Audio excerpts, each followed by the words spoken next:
right. Oop, that's my fake title. All right, we're good. Everything's sharing. Sweet. Well, hello, my name is Rastal. It's just Rastal, no middle or last name, so that's pretty cool, I would say. This talk is on my very personal experiences and what seem to be unique experiences of fundamental well-being and progressing along the continuum, and how that happened, and the technique or cluster of techniques I use to do that. So hopefully it'll actually be useful to other people, but for a while I've just been expecting that I'm kind of just a freak when it comes to these sorts of things, and fingers crossed that y'all can find something beneficial out of this. Hey, how about I actually go to the next slide? So this is what I was jokingly wanting to title this talk.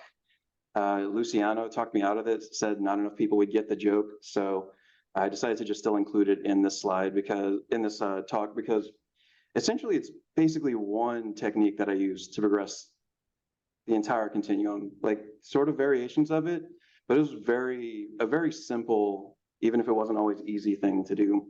So we'll find out more about that in just a second. So this is how things are going to go for this talk. Just wanted to give an overview. That's what this very slide is for. I would probably say I'm crushing it so far. I want to give a little bit of background of how I transitioned into fundamental well-being and my experience with the exposure to the research by Jeffrey and the team. Give a little bit of background of the beliefs and principles that enabled my experiences and techniques of transitioning and progressing. Go into the actual techniques, then we can get hands-on into specifics of how to progress through locations 1 through 4 in more detail, and then how to develop through fluidity and even hyperfluidity, and then how the later location progressions kind of worked for me. We can open up for some Q&A after that. I'm hoping there'll be time for that because I think that'd be really interesting. But throughout the process, I want this to be pretty interactive. So for each slide, I'm basically going to open it up to Q&A at the end of it. If you have a question that you realize during a slide that pertains to that particular slide, please use the raise your hand feature or paste it in the chat. If you think of a question but it doesn't relate to the current slide that I'm on, maybe it's a previous slide or something I might go over later, if you could just hold that question until either the later time comes up or for the post-talk Q&A, that would be very helpful, because there is a general progression to this talk that I want to try to get most of the way through before we have just wide open Q&A. But like I said, if you do have a question related to the particular slide I'm on, like, feel free to ask that. That is absolutely something I want to discuss before moving on to the next thing. So on that note, any questions before I dive in with how this talk is going to work? Let's practice right here for the per slide Q&A. All right, if not, moving on.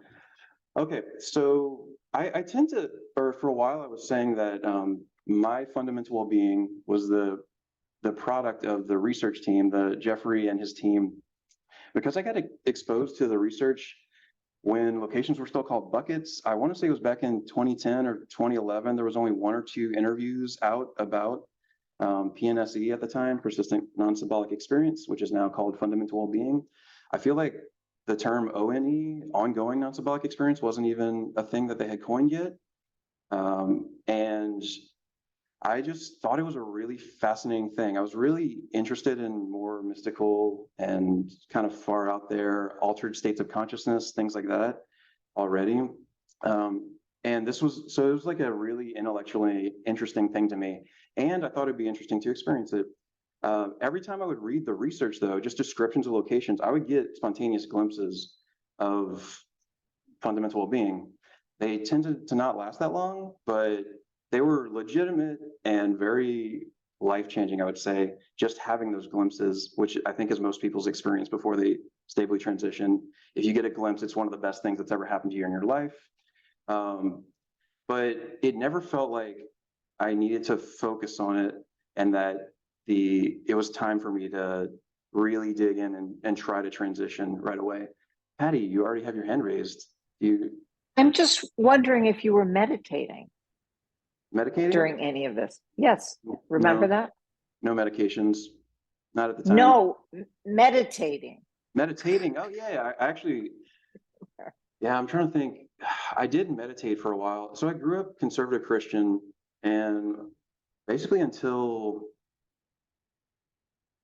probably a year before getting exposed to the research at first, I had still considered myself a Christian. I grew up evangelical Pentecostal, Holy Spirit, tongue-talking Christian, and was training to be a minister and things like that, and then realized I didn't consider myself a Christian anymore when I was doing this ministerial internship and started exploring other things like chaos magic and things like that. And part of all of this is I got into meditation and then was kind of regularly meditating to try to get some of the benefits had gotten out of prayer is kind of how I approached it without needing to be in the Christian framework. I ended up meditating daily for a while, actually, probably. So that's a good question. You're actually not the first person to ask that, and I almost put it into the slide and then I forgot about it. So thank you for asking it. Any more details you want on the meditation practice, or is it all right? Cool. So I was meditating, but it wasn't the glimpses of fundamental well-being weren't ever attached to the meditation. They were literally just attached to me reading the PDF of the research, and then all of a sudden, for the next couple of hours, I'm experience. Anyway, sorry, I'm reading the chat. I could probably put that away for now until I'm done with the slide. I would experience, fundamental well-being stably for at least a couple hours. The longest it lasted was a week or two when I was living on the streets in Portland in 2016.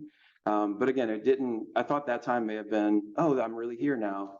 And, it was just ongoing. It wasn't persistent, to use the research terms. But then last year, I finally got stable enough. I wasn't suicidally depressed anymore, like I had been for a very long time. I had been going to EMDR therapy to deal with a lot of very deep, dark, multiple complex trauma that I had dealt with since childhood and was kind of compounding and ongoing throughout my adult life even. And I had gotten to a place where I felt generally happy and satisfied. Sure, I had bad times, like everyone does, but it was no longer, I want to throw myself in front of this bus because of how bad of a time I'm feeling. I'm not so overwhelmed that, okay, maybe I'll do something very, very extreme self-harming. So I suddenly was thinking, oh, wait, fundamental well-being. Every few years I would get back into seeing what the new research was related to it. And it felt like, okay, maybe I'll look into it now because I'm finally feeling like I'm stable enough to where I could just make the leap maybe. And so I was reading I read everything I could on what Jeffrey and the team had put out. I read everything, every single word on the entire nonsymbolic.org website on all of the locations and what they talk about for seekers. Read through the PDF that they give on how to safely, reliably, and rapidly reach fundamental well-being. But I was really frustrated with that one because it didn't give any actual techniques, and they reserved that for their courses basically because it's too powerful of techniques, so they can't just release those out into the world. Is kind of the reasoning they gave, because in the first Finders course, someone was suicidally depressed and kind of it was too shocking of an experience for them, so they kind of went off the deep end and disappeared during the Finders course, apparently. So, I was frustrated that the techniques weren't actually in this ebook, but I was like, okay, fine. I'll just go and research techniques that seem like they help people experience fundamental well-being. But then I found that there's actually a video by Jeffrey called Finding Your Meditation Fit that he gave, I want to say to Stanford or MIT class or something like that. And he was pitching it in the video as, hey, if you're trying to relax or find focus, here's some techniques that are really effective. But as the talk is going on and he's actually walking people through different meditation practices, I realized that these seem very much like the techniques that they actually use in the Finders courses or the 45 Days to Awakening. So I kind of used that. I picked a technique that seemed to affect me, and then I applied the protocols that they have in their free ebook. I was prepared to spend at least an hour a day for 6 months, trying to transition into fundamental well-being, just slowly taking my time and making sure I stably transitioned. Because I figured that once I transitioned, it kind of doesn't matter how much time it took to get there, the benefits would compound over the rest of my life, and it would just provide so many more benefits than whatever effort it took to get into there. So I was prepared to spend several hundred hours trying to get here. And then it took me 3 days and I transitioned stably, which was nice. So that's what kicked off everything else I'm going to talk about in this talk. Any questions about my background and whatnot? I know someone had asked about the specific meditation practice I had, I think. Yeah, and so you said 3 days you were trying a bunch of different meditation methods. Do you want to say which one you were doing when you went Oh, for the transition? when you Sure. transitioned? Yeah. Yeah, so just so I watched the video, and he actually walks you through, 3 to 5 minutes of actually doing each of these meditations. The one that worked for me, I think it's called the Ascension meditation, where it's the praise blank for my life or something like that. I can't remember what the exact phrasing was, but it's a mantra meditation, praise blank for my life. And so for whatever reason, the phrasing that resonated with me was praise it for my life, just like kind of devoid of anything, but praise it for my life. And I felt when I did that meditation, when following his video, I felt like things unraveling in my brain is the only way I could describe it. Like it was a very physiological, like hardcore activity in my brain. And none of the other ones affected me remotely that strongly. So I decided to take that and just spend a week with it, and see if I felt like I was making any shift towards in the direction of fundamental well-being. Oh yeah, thanks, David. That is the ebook I was talking about. I transitioned. So you were. Oh, Sorry, go for it. go ahead. I transitioned into location 1, layer 1, just in case anyone was curious about that. So Dan H was curious about the meditation methods you were doing before you got into any of the Jeffrey ones. Yeah. So before that, I would say it was kind of a mix of awareness, noting, and just focusing on breathing. It kind of depended on the day, but the majority of the time I was kind of going through physical sensations in my body and noting them while sitting down, or just trying to focus on maybe counting breaths, things like that. So I would do that for anywhere between 10 to 20 minutes a day for a while. There were times where I would do months where it was daily, 20 minutes a day. And I can't remember how often I would drop off, but pretty much it was pretty regular meditation practice, I would say. Oh, and also I do have, so every resource I'm going to mention, I do have links at the end of these slides, and hopefully we'll be able to share the slides as part of the links for the POK talk.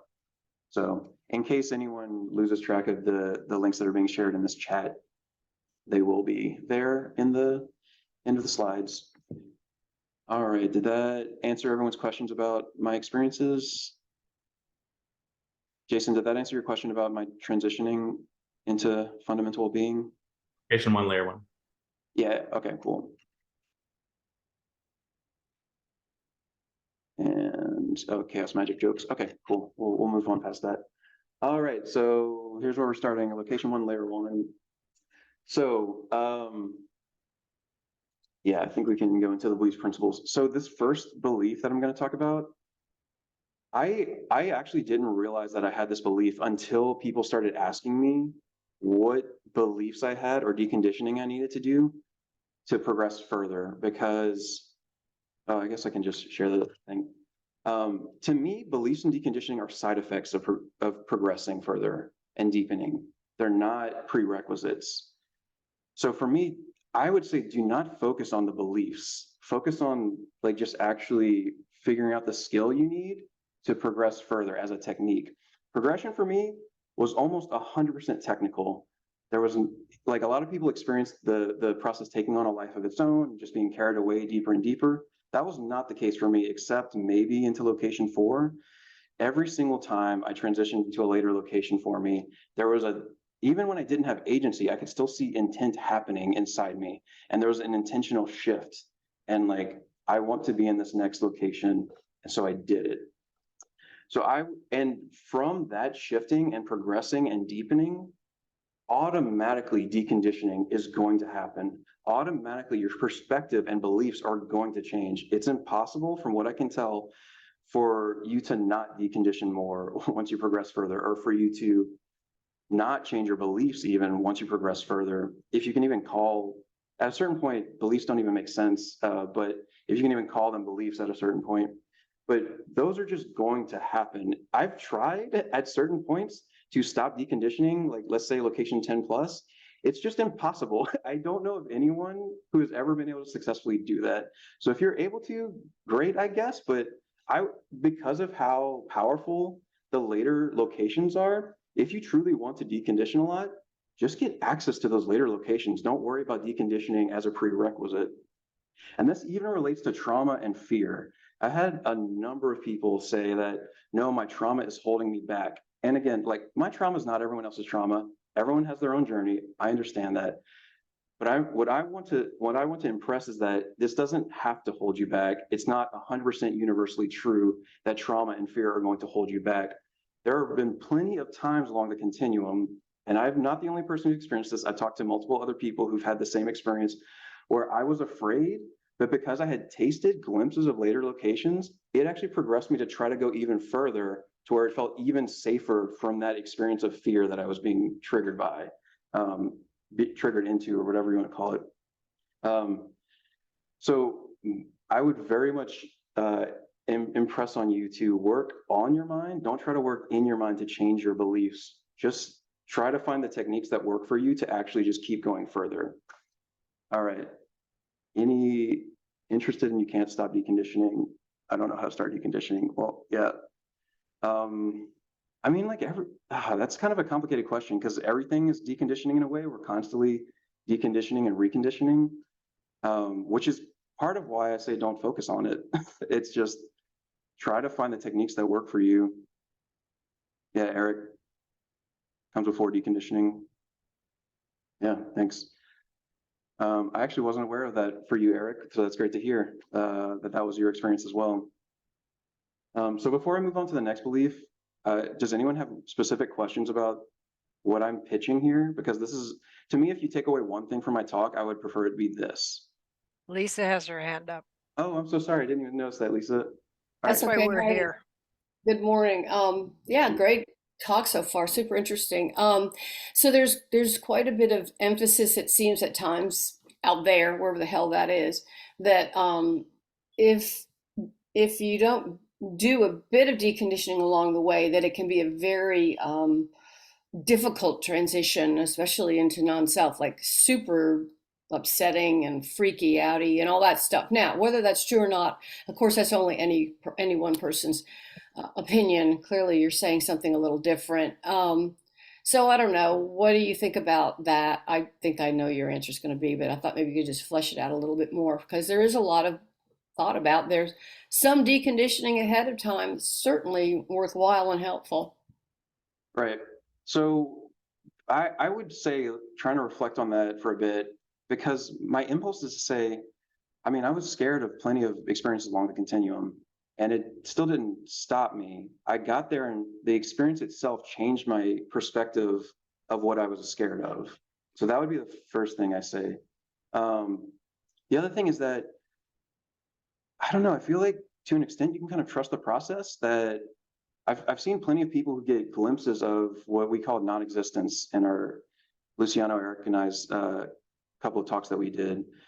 And it's a really jarring thing, even when you're gradually transitioning into it. But some people get glimpses of it way early, it seems like, which is genuinely terrifying. and people freak out about, like, I don't want to push further because I don't want to have to deal with that constantly.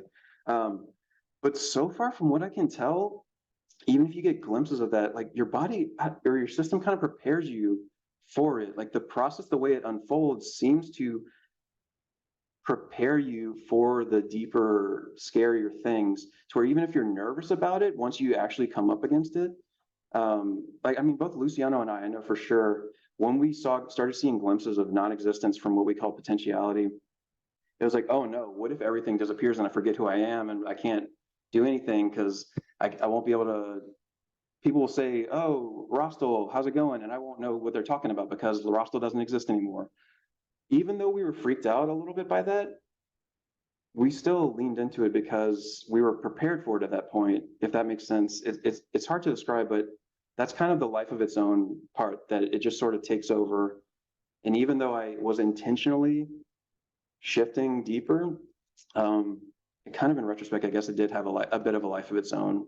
Well, it makes a lot of sense what you're saying, and this whole idea of trusting the process. I mean, for me, trusting the process has been a huge part of moving along in the non-movement of what this Yeah, is. right. So that was great. But you did make a comment early on about, I felt like my mental health was finally stable enough to really dig into this. So it sounds to me like you personally have a lot of had the ability to really reflect on your mental health. I'm not sure that a lot of people always have that. Or I don't know. Anyway, I'm just saying. I love hearing what Yeah. you're saying. I, I'm I in think the that's a really trust valid, camp. good point, actually, because I Mm. mean, I was in therapy and yeah, I was dealing with a lot of like really digging into a lot of mental health stuff. Anyway, I think that's a good point. Thank you. Yeah, trust is a huge thing. A couple of folks are putting, and even Luciano's saying that in here.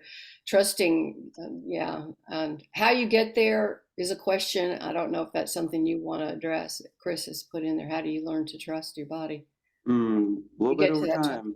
The way you trust anyone or anything, just baby steps. I don't know. Do one small thing, get a little bit of movement. Ah, man, yeah, this might be a bigger topic. Trying to talk about trusting the process, actually. Let's save it for the Yeah, end. I think I've that'd be a got to good thing to make save to for the Q&A okay, at the end. and then we'll get Andrea's question.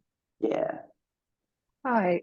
So I've heard Jeffrey's definition a long time ago of working on the mind versus in the mind, but could you say more about what that means to you? I mean, from, I realize that in the mind is like when you try to think about your, conditioning or like, the ways that you could understand stuff, wisdom stuff. But, I realize that's too technical, but then I feel like there's kind of like maybe what I think of as working on the mind is actually in the mind because it's still within the current paradigm. So I'm curious, Right. how So you would define it.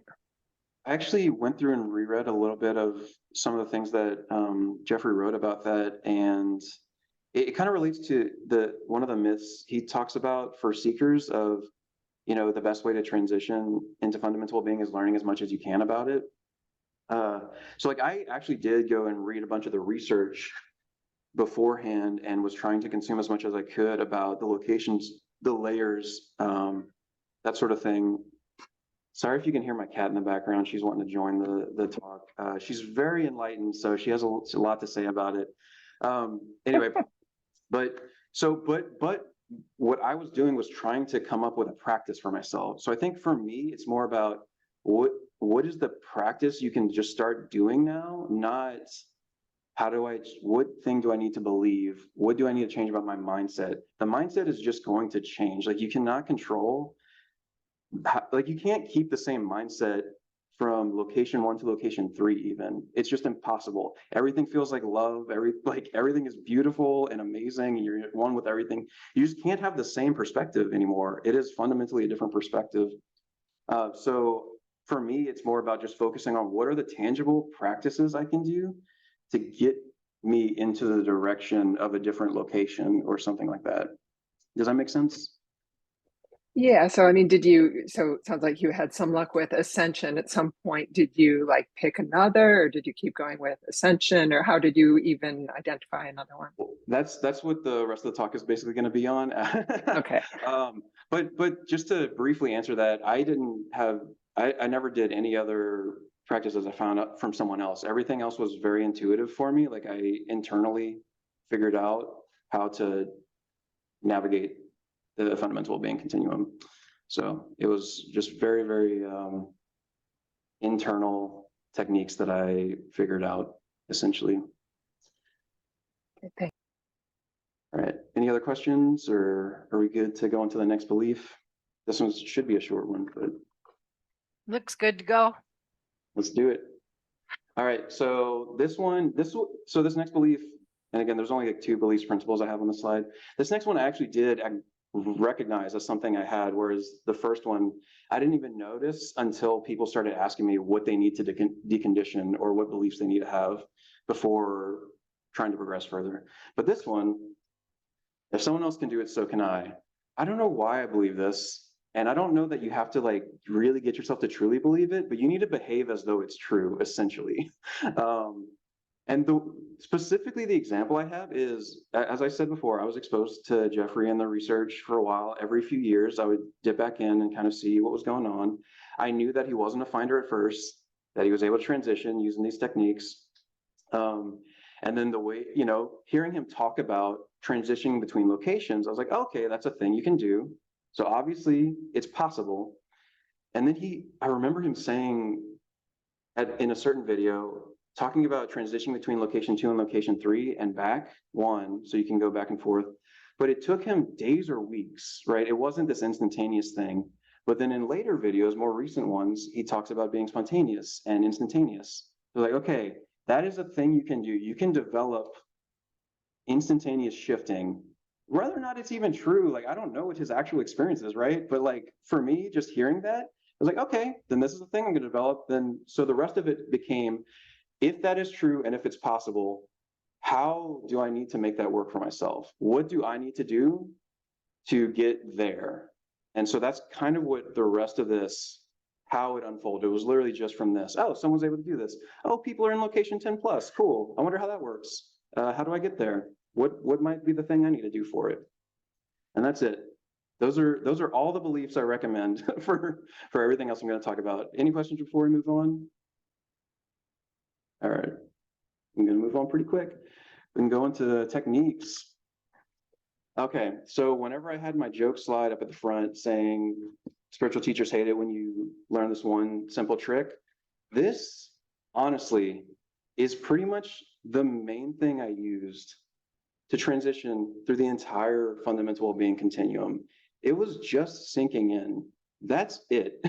There is nothing crazy or special or magical about how I progressed, even beyond non-existence, all of it. It's basically a variation on sinking in. So for me, when I first transitioned, one, I was consuming everything I could about what they recommended for people after they transitioned into fundamental well-being. And the constant recommendation was sink in as often as you can for as long as you can, and just keep doing that over and over and over. That's the #1 technique. So I took that seriously. I literally would try to sink in for hours a day just because I found the process of sinking in fascinating. I thought it was beautiful and amazing, and I wanted to get better at it, honestly. And it wasn't even about, I wasn't trying to get anywhere, really. I had an idea in my head that I wanted to get to location 3 and just stay there forever, which clearly did not work.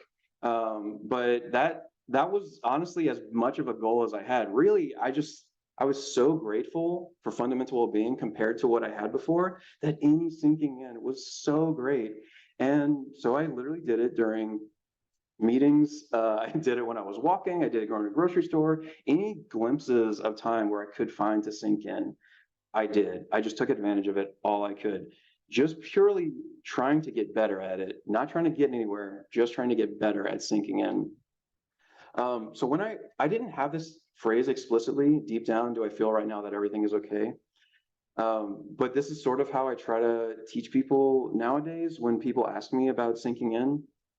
This is mostly for finders, if you're already experiencing fundamental well-being. When you ask yourself this question, you should have a yes. No matter what you're going through, this answer should generally be yes. So what I would say is focus on where that yes comes from. Where inside you do you specifically sense that yes, as a felt sense? At different locations, this yes actually came from different positions in my nervous system. But wherever it comes from, I always found that was the easiest way to get back into sinking in. Even when I was being triggered by something and I was trapped in location 1, layer 1, or whatever, you want to say, I could ask myself this question, sense the answer, and then sink into that and slowly just like submerge myself into that. Whoa, yes, everything is actually okay and at peace right now. Does that make sense so far? Is that track? Does anyone want to dive into the technique a little bit more, or? Yeah, I think some people do.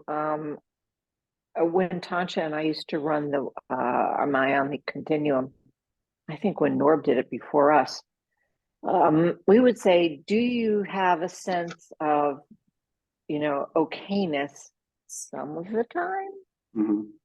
most of the time, all of the time? So it wasn't that you had to have it all of the time, Right. but if you could find it some of the time, and I don't know, Chris, if you can find it some of the time or not.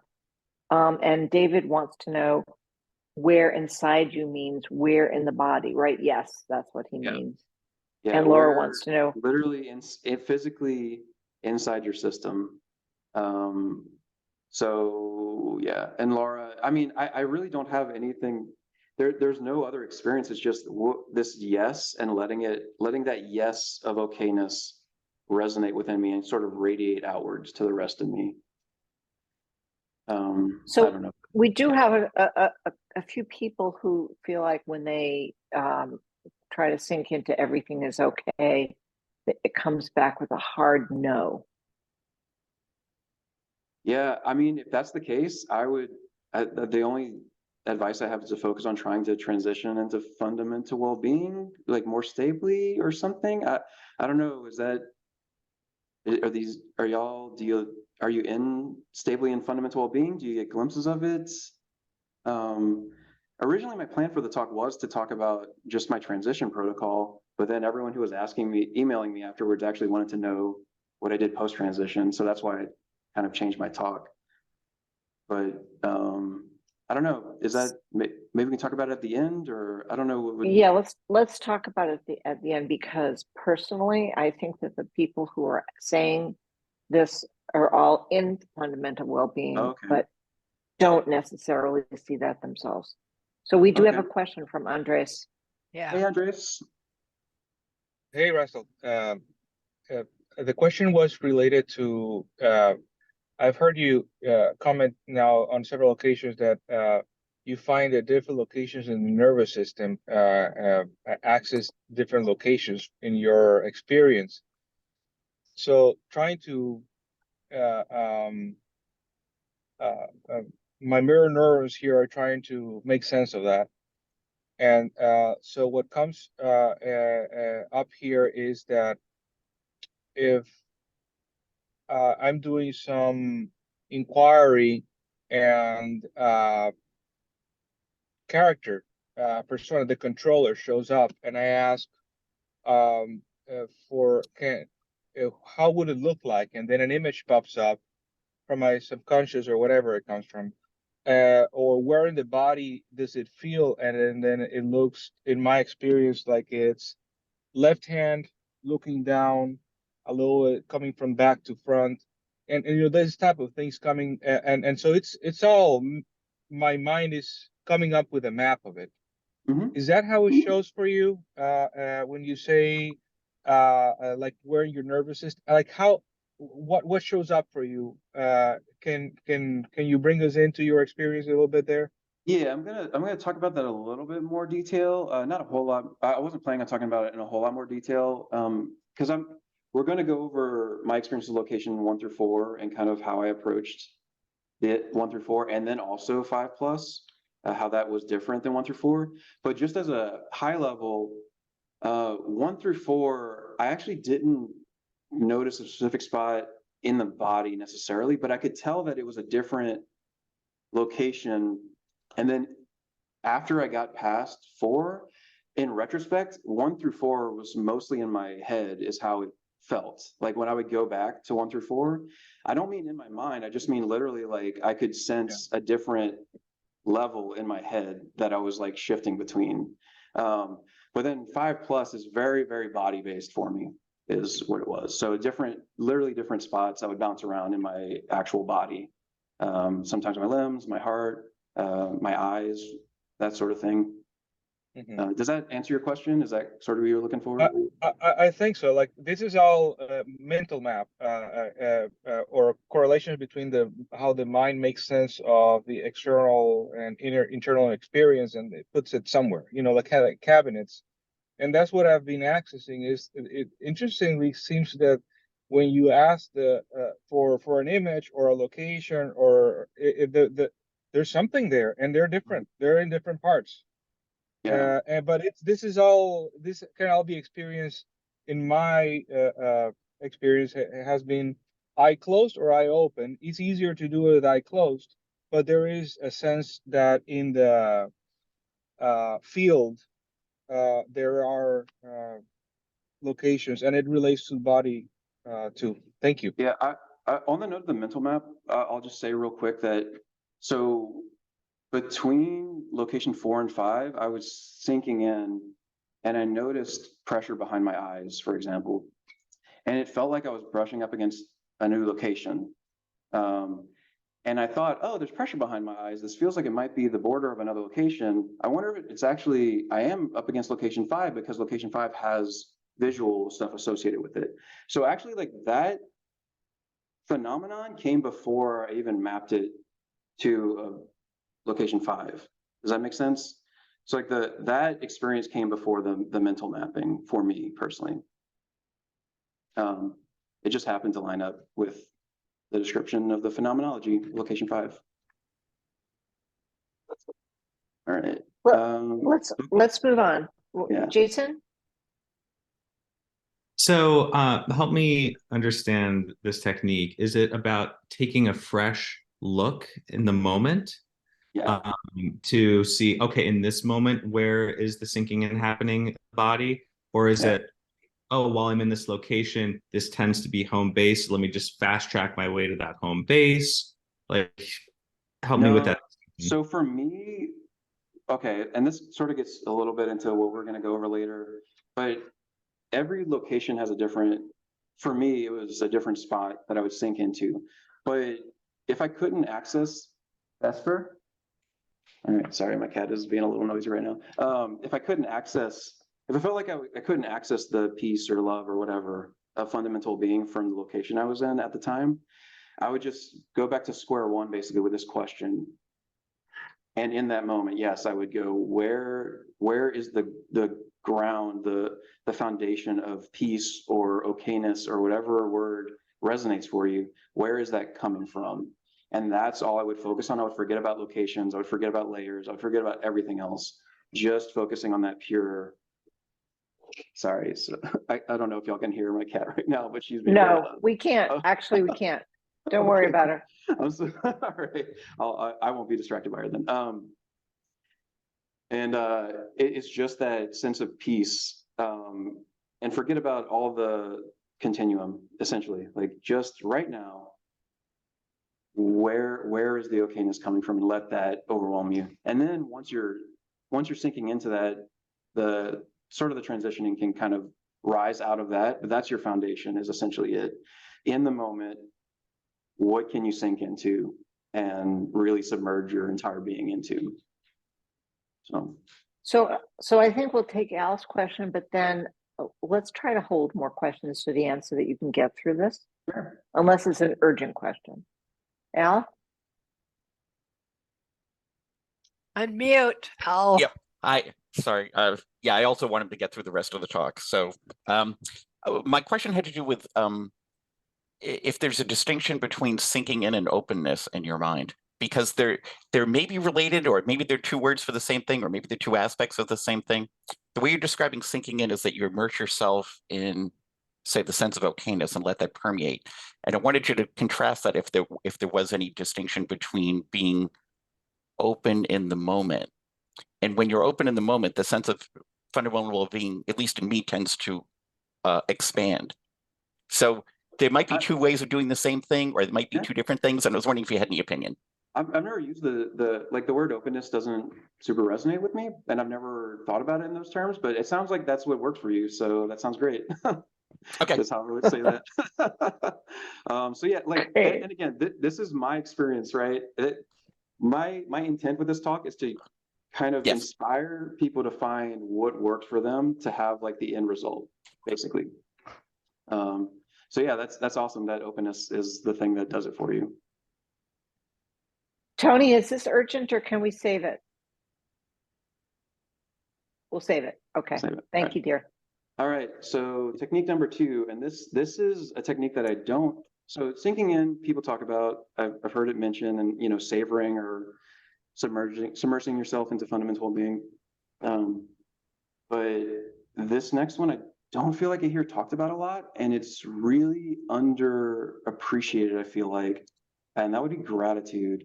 For me, gratitude is such a useful tool, and I think people should focus on it more, honestly. Essentially, this phrase was my mantra: be grateful for the fundamental well-being you have. Anytime you're getting frustrated, or at least this was my experience, anytime I was getting frustrated, I was trying to make progress, I would just have to take a step back and go, oh my goodness, my life is so much better already. Location 1, layer 1, even just glimpses of it was so much better, and I was so grateful for that, even before I ever stably transitioned to it. Just being able to say, wow, I cannot believe I got to experience that. That is amazing. That is incredible. Even if I never get to fully experience this thing I'm trying to experience, just this by itself that I've gotten is such a huge gift. And I'm so glad that I am one of the fortunate ones to have even tasted it, much less seen it the way I have seen it. Ironically, and you can't, when I say gratitude, you can't fake it. It's not about, oh, I'm going to go be grateful and then maybe I'll be able to transition. That did actually happen for me, where I would back off, I would be grateful, and then all of a sudden I'm in the spot that I was trying to get to. But that was never the intent of the gratitude. Like, you can't have it like that. You truly have to back away and just kind of sink into the gratitude, savor it, really, truly let it permeate your entire system, that it's okay if you don't go further, because any of this is so incredible, like beyond incredible. So that would be my recommendation, like very much focus on cultivating this as a skill, as a technique. Don't think of it as just a nice thing sometimes. Like, this is a thing you can get better at, and it will provide so many benefits to everything in your life, not even just fundamental well-being. So any questions before I push further with the locations 1 through 4? I feel like this is not a very controversial thing to say, that you should be more grateful, but I figured I would make it an emphasis here. Okay, let's talk about locations 1 through 4. As I mentioned, my initial transition was into location 1, layer 1. And my goal, having read the research over the years, was to just get to location 3. And boy, I was just going to stay there forever, because that seemed great. I didn't care if it wasn't as functional as location 2. I just wanted to feel love all the time and feel divine union and all that stuff, because that sounds awesome. Again, it didn't quite work like that, but I didn't expect to go any further when I first transitioned. So because I had that as my goal, though, I was in location 1, layer 1. I wanted to get to location 3. I kind of created a training protocol for myself, just based on the research and different information I had on the locations. So this is kind of an info dump, but the basic theory behind it is that the first few locations have their center of gravity at a particular layer. And then Jeffrey came out with a talk on his Martin matrix. And in it, it's the first time I've ever seen the layers described like this, that as you sink into layer 1, for example, and not trying to get anywhere, just legitimately sinking in, like I mentioned in the slide on sinking in, just appreciating it, eventually new qualities will start showing up. Maybe a spaciousness starts showing up in the background where just there was peace. And then maybe that spaciousness starts showing up a little bit more in the foreground, and then it's all you're experiencing. Well, that's what layer 2 is. That's how you get to layer 2 if you want to just sink directly into it. And you can do the same thing from layer 2 to layer 3, where, okay, you're sinking into that spaciousness, then all of a sudden it gives away to the fullness that comes with layer 3. Just real quick, also there, if someone can grab the link to the nonsymbolic.org page for finders, they have I think they have really good descriptions of all the locations and layers there as well. Sorry, I'm responding to the chat. So the fullness of layer 3 starts coming into the spaciousness of layer 2, and then it comes more to the foreground. Then all of a sudden, it's all you're focusing on. Same with layer 4. So my theory was, okay, if I can just get it, let's just hypothetically say location 1 has a center of gravity at layer 1, location 2 has a center of gravity at layer 2. If I can get myself to settle into a particular layer, that means I can transition from location 1 into that layer's location, if that makes sense. And I don't know where this was. This may have been in the Martin Matrix presentation, but Jeffrey showed different ways that people transition across the locations and layers. And I know one of them, he said like the easiest thing or something like that would be location 1, layer 1, then get access to layer 2, then use that to shift into location 2, and then do the same sort of a stair-step approach all the way down to location 4. I was like, all right, this seems like if somehow you can trick your nervous system into using that layer as an anchor point and then suddenly treating that as your base of operations, then that means you will transition to that location. And so that's what I tried to do. Basically, the second to last point that I have is the question I was asking myself, not necessarily explicitly, but that was my intent when I would sink in, and then I started to notice the new layers showing up, new qualities. It was, what would it be like to sink into this without any effort? If it was just like when I breathed, it felt like I was breathing this as my entire experience. And then gradually I felt myself, it felt like I was inching my way into it. It was very slow. It was so much slower than I wanted it to be. But in retrospect, it was a lot faster than I should have expected it to be because I could feel progress little bit at a time. It took me days and days and days of trying to do this, where I would just sink in for sinking in's sake. I would start noticing new qualities show up that weren't what I had been sinking into. This felt like a new experience, which was another layer. And then go, okay, how would it feel to just breathe into this effortlessly, these new qualities, instead of having to sink into there? What if my system was automatically there? And it felt like just a little bit at a time, I was clearing a path into that location until eventually I was in that location. I actually did that from location 1 to location 3. I assumed I did it from location 1 to 2 and then to 3, but looking over my notes, that's not what happened. I actually, because I wanted to get to 3 and had no interest in 2, I just was like, all right, let me sink in until I get to fullness. It's going to be more difficult, but that's all I want anyway. So let's just do that. And then over the next days, maybe a week, I don't remember how long it took before I kind of cobbled this training protocol for myself together. I just started focusing on that and eventually got into location 3. And then again, this is where gratitude comes in, because it can get really frustrating if you think you're supposed to be making more progress. So I go back and be like, okay, even if it takes me decades to get to location 3, location 1 is awesome.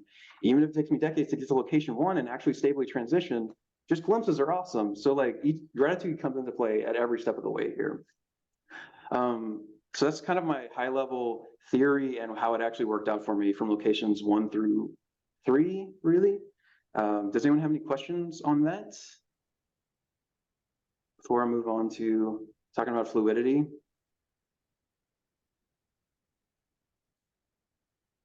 Cool. I don't really right. have a question, but I want to make a bit of a comment and see what you would say. Even though it's subtly intertwined between everything you're saying, something that I'm hearing that I feels really, powerful is that this is a very body-based thing. You talk about finding the yes and then sinking into it. You talked about it being in the head, but the thing is, when you sink into that yes, it's a body thing.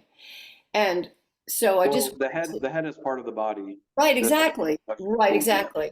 And I Yep. think that sometimes people can get so mental that when what they might not be hearing, and I really am hearing, and I think David even made a mention about this is all kinesthetic. It's a very, very body-based thing. So anyway, I don't know how you'd feel about that comment, but that's what I'm feeling. Yeah, I appreciate that. Al, I think I'm really glad you actually mentioned that, getting to layer 3 and then downgrading from there. That's actually also was mostly my experience. I could get glimpses of layer 2, but it was a lot easier for me to tap into the fullness of layer 3. So that's interesting that you already also had that experience. Cool. So let's and move on. yeah, And I've asked people who put some good questions in the chat to hold them for later. yeah, sounds good. All right. So fluidity in theory and in practice. So this is also something kind of just based on all the things I heard people talk about when it came to the locations and transitioning back and forth. I kind of came up with this idea of how it would work and then tried to implement a practice based on that. So essentially, I took the word location literally, which also got reflected in how I perceive them inside my nervous system, especially past location 5. But the basic idea was that if they are literal locations, then fluidity is just about clearing a path between those locations. And at first, there's going to be just a lot of resistance, but over time, you can clear that path to the point where it's not difficult at all to shift between those locations. Then you can just traverse that path, which is, it's kind of how habits work in general and building behavior patterns in general for everything else. Like if you want to learn the piano, you have to just keep playing the piano and you build the neural pathways that make it easier and easier for you to play the piano. The same thing works in my experience with learning fluidity, how being able to shift between locations. So Question? yeah, go for it. So, and I think it's important to get to this one because you didn't really talk about going how you got from 3 to 4. Oh, Jeffrey, as you know, says you have to be in location 4 before you can become fluid. That was my experience. I wasn't I guess trying I for forgot to anything. It mention just happened. 3 to 4. Yeah. All right. Yeah, I mentioned it during my practice talk. Did y'all not hear that? So that's kind of where my brain was at. Yeah, I can talk about 3 and 4, but I actually did not. Now that you mentioned it, I did not practice fluidity explicitly until I was in 4 because I wanted to make sure I never got trapped in 4. Essentially, was my fear. Yeah, so 4 was really interesting. It's the one exception to how everything else was very like I noticed intent when I shifted into a new location. So everything else past 4 and before 4, I could see the intent inside my system of like, okay, I am now going to go into this location and I shift across the border. With 4, what happened was I was in 3. I didn't really fully believe I was in 3 because it felt like it should have taken longer to get there essentially. And, my mind had interpretations of what it should felt like, and it wasn't quite like that. Like I didn't feel like I was at one with the divine or anything else. I perceived it as like, oh, everything feels thick and things like that, but it wasn't. It was just a different description than a lot of people had. So I wasn't 100% sure that was at location 3. I knew I liked whatever I was experiencing, so that was fine, but I just didn't know continuum-wise where it was.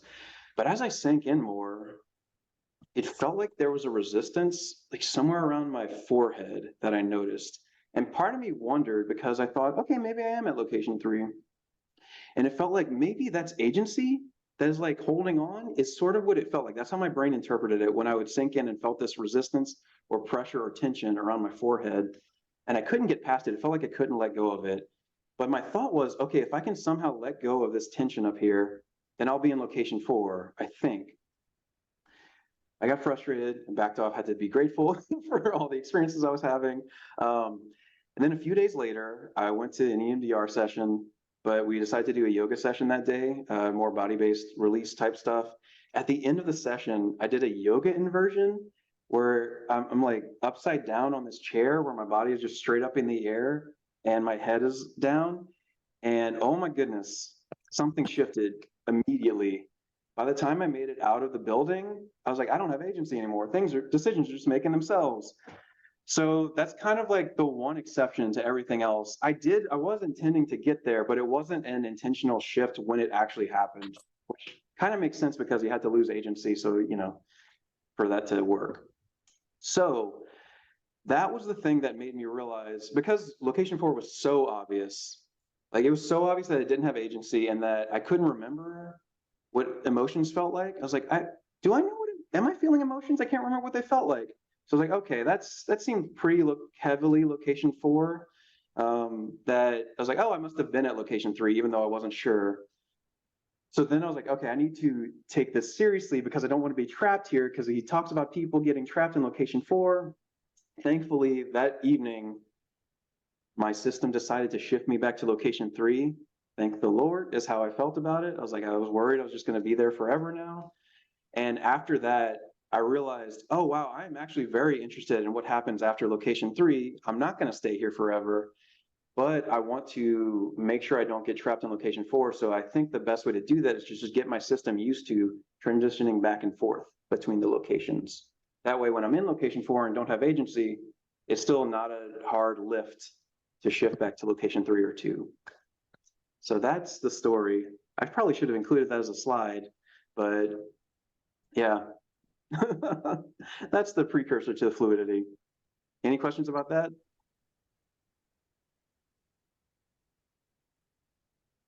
Cool. Oh, the same thing happened for you? Beautiful. That's nice. That's great, Patty. I love that. Yeah, yeah. I think that, you know, the not getting stuck in 4. I mean, I never really lost feeling.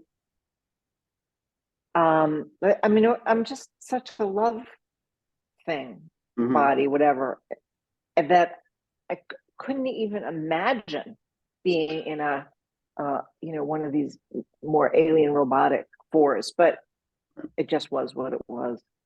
So is this an essential question? Or is it something you can ask later? But you have to unmute.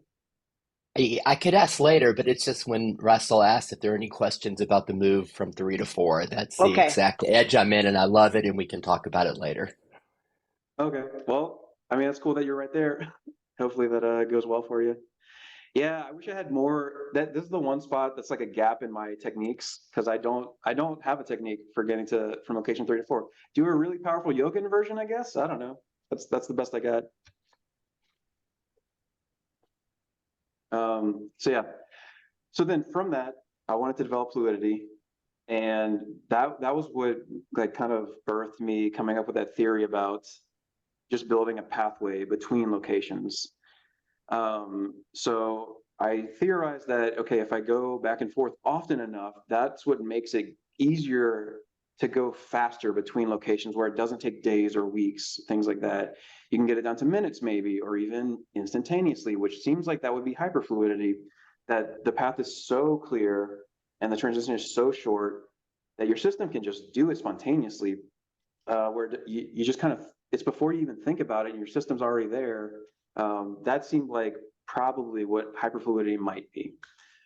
The way this actually worked for me is that, you know, I had gotten a taste of location 4, had dipped my toes into it a couple times, but was too scared. I was like, before I would go into location 4, I would really intend very hard from location 3, don't stay there for long, don't stay there for long. And then I would go into 4, and then my location 4 self, which was kind of had a life of its own, and I couldn't control it. Thankfully, it obeyed the commands of my location 3 self, is the only way I can word it, or at least it honored those requests. Could kind of say. But at a certain point, I was like, I'm going to take fluidity seriously. I'm going to try to make these pathways between these locations as easy to walk and traverse between as possible. And so I was visiting Louisiana. I was living in Seattle at the time, visiting Louisiana for, I don't remember what for, but flying back to Seattle, had a 5-hour plane ride. And so I was like, this is it. I'm going to just use this plane ride to practice transitioning back and forth between these locations until it's easy. And so every half hour to an hour or so, maybe 15 minutes to an hour or so, I would go from 2 to 3, or 3 to 4, or 4 to 2, try to go back and forth. And at first it was taking a while, it felt like, to go between them, maybe like 5 minutes to really stably transition from 2 to 3, for example, and to really be in 3. By the end of the plane ride, it was definitely down to barely a minute, maybe less. And so that was really encouraging. I saw progress there. I knew that this practice was actually affecting things in the way that I wanted to go. And then over the next few days at work, I decided to, okay, if I'm in meetings, I'm just gonna go from 3 to 2 or things like that. Just try to, when I had a little bit of downtime, I would try to transition and practice transitioning. And by the end of that week, I was down to, probably 5 seconds to transition between locations. I can go from 1 through 4 pretty quickly. Just practicing over and over, putting in my reps basically. And that's how it worked for me. So yeah, any questions on the fluidity thoughts and how to develop that before I move on? I think there's only one slide left before we go into open Q&A. Then let's get to that slide and rock and All right, here's the button, bam, L5 plus progression. All right, so I feel like I had something to say about the progression before I put these slides up, but maybe that was the locations 3 to 4 progression. So now that we've already covered that, I'm just going to go into it. So a lot of people seem to assume that it would have to be different locations 5 and beyond. And for me, it was not. It was basically the same exact practice to go from location 4 to 5 as it did to go from location 3 to, not 3 to 4, but like to learn fluidity back and forth between 2 and 3, 3 and 4. Transitioning to location 5 felt like just a literal extension of my practice of fluidity that I had been doing for a couple weeks at that point. It didn't feel like anything different. The only thing that changed was that the positions of the locations became very body-based, as I mentioned, like more actually away from the head for the most part. There's still a few that were around the head, but like I mentioned before, I was sinking into location 4, noticed that pressure around my eyes, wondered, hey, is that location 5 maybe? I don't know. It feels like it's different. I had gotten familiar with what the border between locations felt like because I was developing fluidity. So I knew what a shift felt like. I knew what it felt like when a shift was about to happen. And that pressure around my eyes just for some reason felt like that sort of border. It just felt like the threshold to another location. And then I had read the descriptions that they have on the non-symbolic website of location 5. I was like, okay, it has to do with a shift in perception, visual perception, start noticing light differently. And maybe the fact that it's showing up around my eyes, maybe that means it's location 5. This seems like it might be a new location. I was very, very frustrated, didn't happen, backed away, gratitude, then slingshot me within 15 minutes after backing away. And I was like, and when I backed away, I legitimately was, okay, maybe it'll take decades to get to location 5, location 6. I don't know how far I'll be able to get. I'm going to push as far as it'll let me, but it's going to take the rest of my life to explore the next couple of locations. And then bam, location 5. That night, I shifted all the way through location 8 stably. The next day I was in location 10. And this was a month after I first transitioned to location 1, layer 1. So it can happen really fast. Within a month, I had transitioned into the 18th position within my system. It felt like a parlor trick at that point. It felt like I could because it was just the same technique over and over and over. It felt like, oh, I'm just making things up. I'm doing a consciousness parlor trick. Until, Luciano and Annemiek started reporting the similar phenomenology that I had. And I go, oh, wait, I actually did push into something that everyone's experiencing, it seems like. And then that's how we got our concept of the regions, because I can go into the pattern later, but the lesson here is that there's nothing different for me. Going to not location because it's not mapped, but position 18 was the same as going to position 5, which was the same as practicing fluidity. It was just about crossing that border back and forth over and over and learning what that border felt like and how to get myself to shift across the border. And that was it. I will say people have made comments about how writing down notes or trying to explain your experiences really helps, especially in the later locations. I did definitely do that, but I didn't take detailed notes. After I initially transitioned to a new location or position, I would just jot down immediately what I could notice that seemed different than before. So, location 10 versus location 9, it was, oh, wow, the present moment just fell away. And it feels like I'm inside the present moment. seeing all the possibility space of everything that's happening, but there's no here and now anymore. Everything is just kind of really fluid and nonlinear, that sort of thing. But it wasn't, I wasn't taking very detailed notes for hours at a time. Just trying to explain it to myself and describe it to myself and eventually other people. Andres, I think, were you the first person with the hand up? Is that how He it is. works? And Boris, would you please put your hand up and ask that question aloud? Thank you. Hey guys, Russell, the question, it's kind of like a combination of a bunch of questions. I wrote them down here, so Let's go for but it. it pretty much relates to trying to understand that border or feeling. So you know, for locations 1 through 4, there is the layer that you focus on, and then so Jeffrey came up with a list of uh, words or attributes. Pretty much the attributes, as I understand them or I experience them, is more of getting the feeling, the body feeling, that the attributes resonate with, using the mind to get into the body and using the attributes to see what resonates best with the system, and then using that to kind of like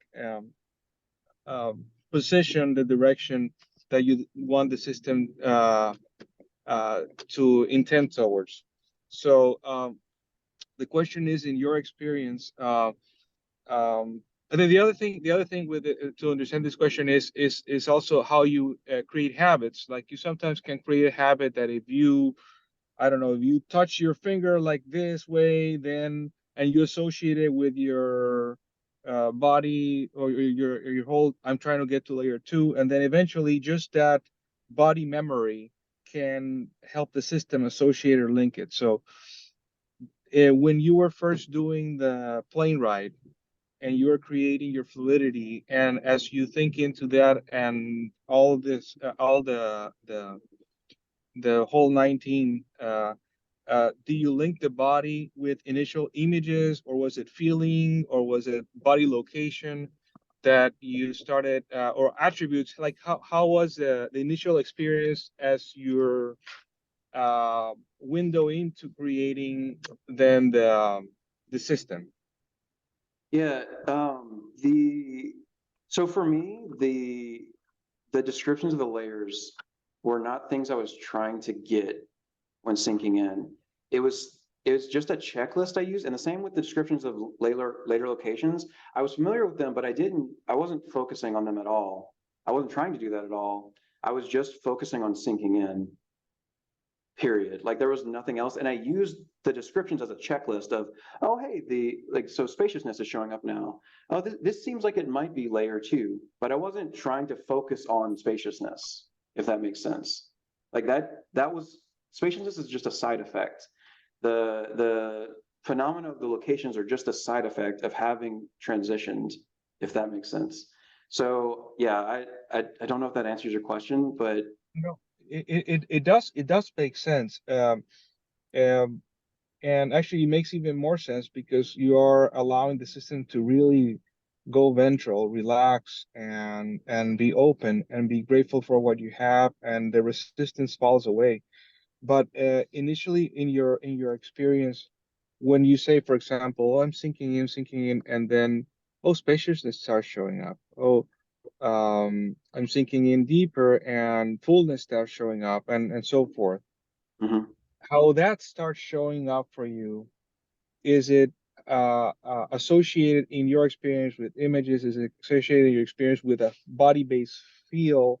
Is it associated with locations within the map of the field that you have? Like, how is that showing? Is it words? You know what I'm trying to say. It's not gonna be I words, do so this is going to be sort of a difficult question to answer because I don't experience those anymore. So those are kind of like way, I can't even access them anymore is part of the problem. I can sort of access things like them, but I really do not remember like in that much detail what it was like. So that's part of the issue. This is why I rely on, hey, Jeffrey's list of the descriptions of the layers.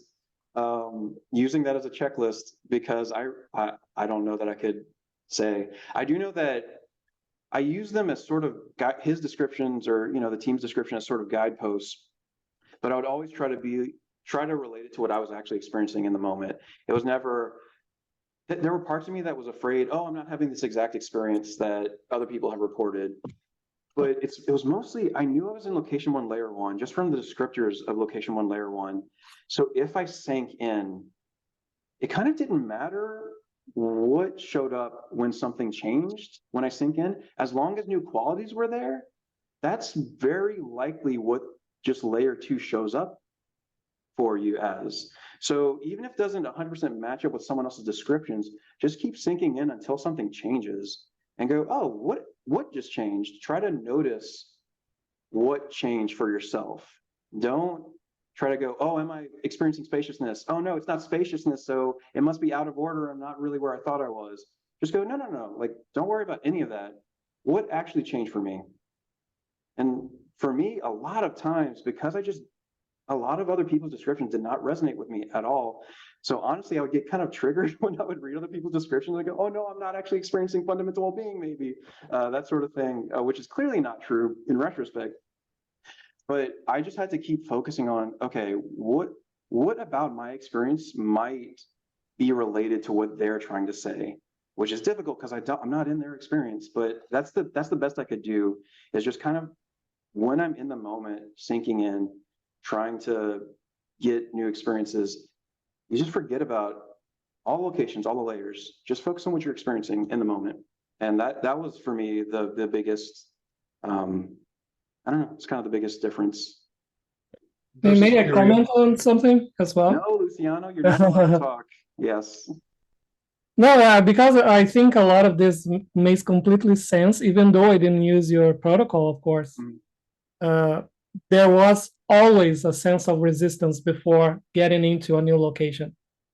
Yeah. So for example, let's imagine that I was in location 5, and then I would go for a walk, and I would sink in on what related to whatever was happening at that moment. I don't think I had a target, let's say, and then I would sink in until the moment that I would feel that there was like a resistance, like a layer that was about to be burst, and there was like pressure.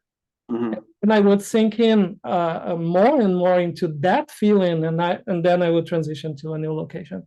So I think it makes sense in a way. It's related to what you said. I think it's related for sure. Yeah, and another thing that I would like to say is that, for example, in the beginning when I was doing the GAEs and everything, I didn't know anything about layers, right? So what I noticed is that was easier for me to perceive silence and stillness.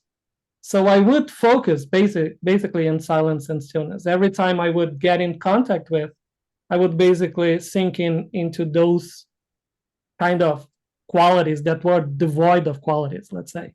I didn't know that was related to layer 4. And that's why I ended up transitioning to location 4 first, Yeah. So I think in a way, there is also that idea that try to find something that it's easy for you to relate to or to perceive what it is that comes first, right?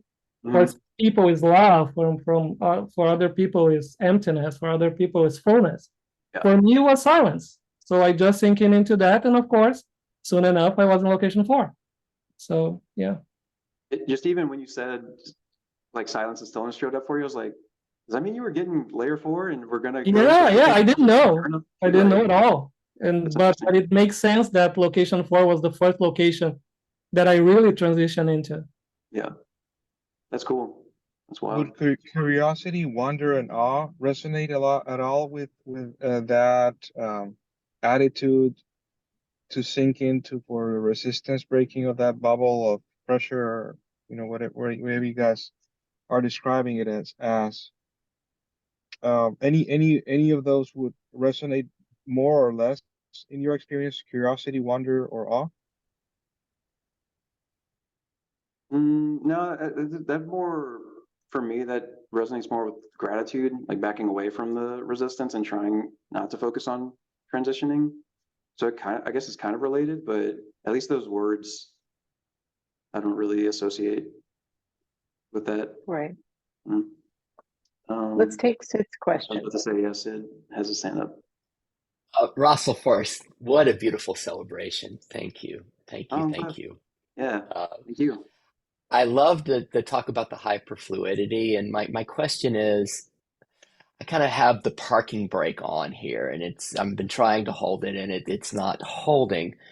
I've been in layer 3 for a while, and it's been lovely. It's just a fullness of love, innocence, and beauty is what's seen and experienced. About a month and a half ago, I fell into layer 4, and there was a real urgency around that because it was a horrible. It was an experience that's horrible. The emptiness. I lost everything. I called Patty. She got me on the phone with Boris. Boris helped bring me back into now it's kind of a hybrid of 3 and 4. But I loved how you talked about moving through location 4 because that's my freaking nightmare to get either stuck in layer 4 or stuck in location 4. And I'm wondering how you can speak to that because I've been trying to just hold the parking brake, but it's not really holding. And I've done enough psychedelic journeys that I know what this all looks like, and I especially know what no agency looks like, and I don't want that. I want for my life, I would like agency to continue being here. What you got? Did you see Luciano and Eric and I's talk? Either of I them? did.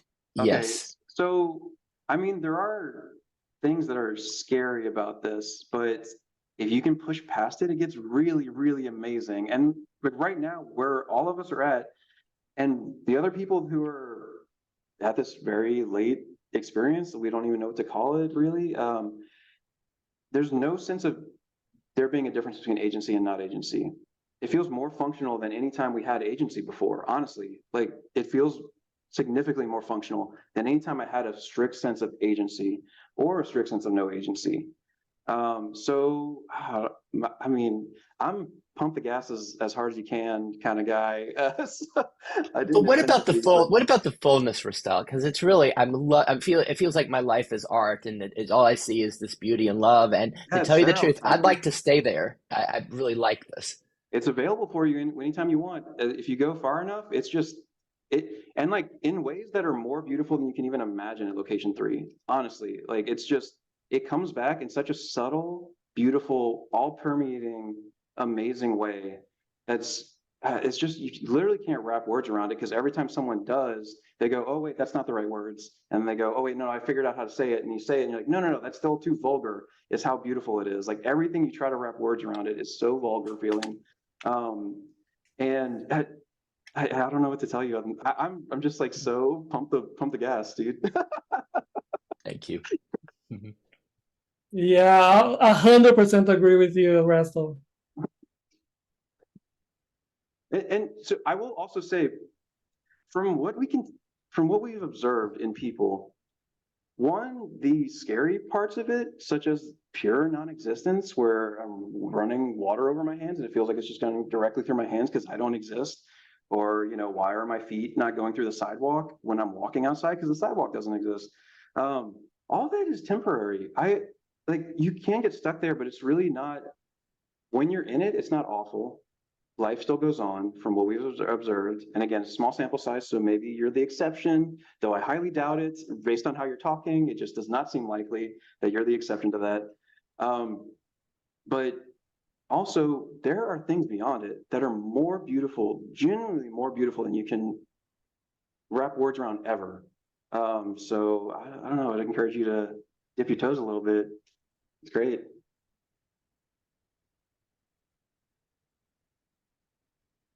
Thank you for the Craig, questions. I'm sorry, did you have something else you wanted to add before I start? Now let's go for it, Craig. Okay. Based on your presentation, to me, the biggest issue seems to be my lack of ability to feel gratitude. I know how I'm going to approach the problem, but I wondered if you had any suggestions on how to deal with the lack of ability to feel gratitude. Yeah, I'm actually not sure because you're not the first person that I've encountered who said that, and I don't know. I haven't had to deal with that, so I can only speak hypothetically. how often have you tried practicing it? Have you tried practicing it even when it doesn't feel like you're feeling it, to see if there's any progress made over several weeks, maybe? I'm just curious how that's changed, maybe. It just, when I've tried to feel gratitude, I've never tried to feel gratitude for when I've felt later locations, but in general, the whole feeling of gratitude, for whatever reason, is difficult for me to feel. And I can't imagine feeling, when I try right now, feeling gratitude for those locations I've experienced that go farther down the continuum. Yeah, I'm not really sure how to answer that. Does anyone else have insight into that, maybe? I would say there's something blocking it, an experience in your life that was not, you were not grateful for. And therefore, being grateful for anything seems like, forget it. I know the Christina? approach. I'm sorry. Go ahead. No, I was just going to see if Christina was having an answer to that. Yes, ma'am. For myself, if I've been deprived of something, I learn to have a sense of gratitude for what I was deprived of. Like whether it's water or food or sunshine, it could just be anything. And then when I have it, it's like, oh, wow, and to feel a sense of gratitude for having what I didn't have. Perfect. Al. Yeah, it also, my Oh. impulse would be to, like I said, treat gratitude as a skill to build, if possible. Don't worry about the feeling so much and just keep practicing over and over, and maybe it'll actually start feeling at a certain point. But I would say the feelings would probably follow the practice, is my guess. This is a wild guess on my part because I've not been in that position, but I would endeavor to do a practice even if it doesn't feel like it's doing anything, and see how that goes. Craig, did you do a gratitude journal in the Finders course? I did a gratitude letter, yes, in the Finders course. It was a very pleasant experience, and I was surprised in how well it went. But it's difficult for me to feel gratitude in general for any reason, for any event. Has that always been true for you, Craig, your whole life? Yes. So for those of us who took the Finders course, the full Finders course, do you guys remember taking a test on the AuthenticHappiness.org where I came up with your 5 high strengths? Yeah. Does anybody else remember that? So gratitude was one of my top 5. So so for me, gratitude has, clearly been pretty available. But I noticed doing the gratitude journal that everything that I would put on the gratitude list in the beginning would be, well, like that's something that could be taken away from me. So how can I be grateful for that? And I just kept doing it. Every day I just kept doing the gratitude list, 5 things, 5 different things.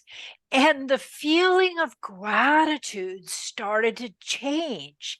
It was amazing. It was no longer gratitude for anything. It was just gratitude for everything. But it took the daily practice of doing that. Yeah, I mean, even Oprah has suggested that at the end of the day, you sit down and you write 3 things that you're grateful for. I'm grateful my coffee tastes good this morning. I'm grateful the light went on when I flicked the switch. I mean, get really fucking basic. I'm grateful I have a shower. Yeah, grateful I took a shit. Whatever. Right, Tancha? Okay. Exactly. Al? On that note, so perhaps you've talked about this in the past, but contrasting your experience with, say, the ones that Annemiek reported and to some extent Jeffrey reports, and realizing that you had kind of a nice time. And I don't know if you'd seen Anne meet during the period when she went to location 6 and 7. She was kind of a zombie. She was completely expressionless. And she talked about being on the razor's edge of madness. Jeffrey talked about that. And she called it being stuck there for several months, and then spent again more several months trying to pull herself back to location 2. So I would call that a bumpy journey. And you had like a smooth journey. And I was so opposing. Okay. All right, fair enough.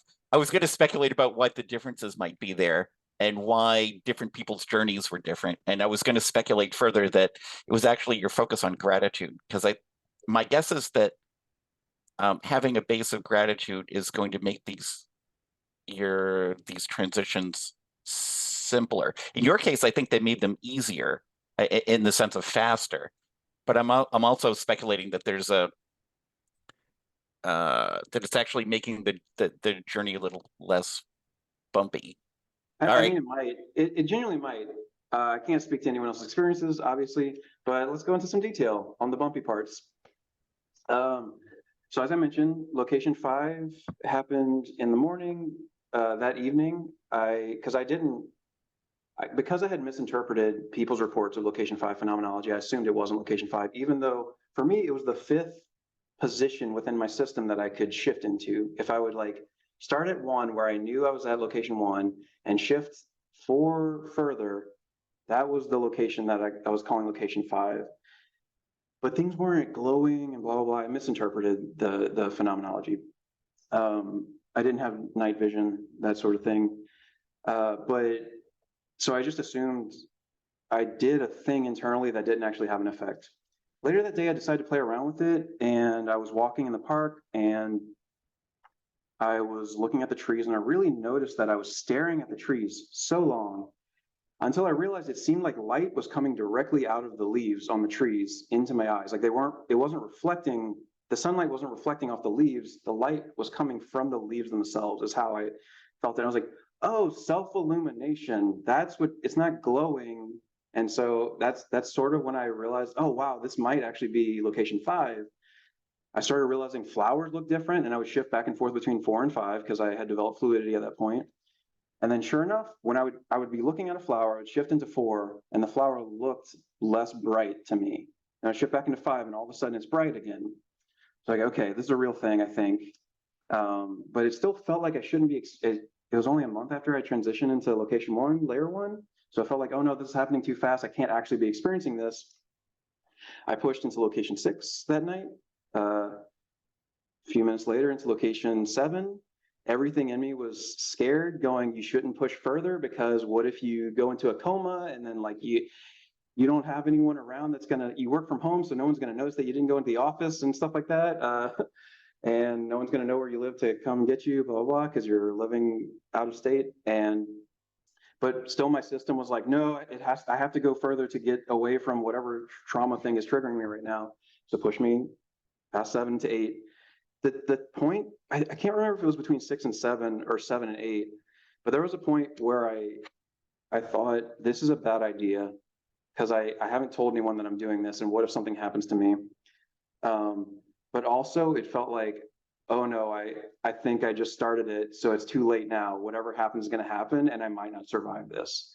And it felt like physiologically like, oh man, I almost had the words for it.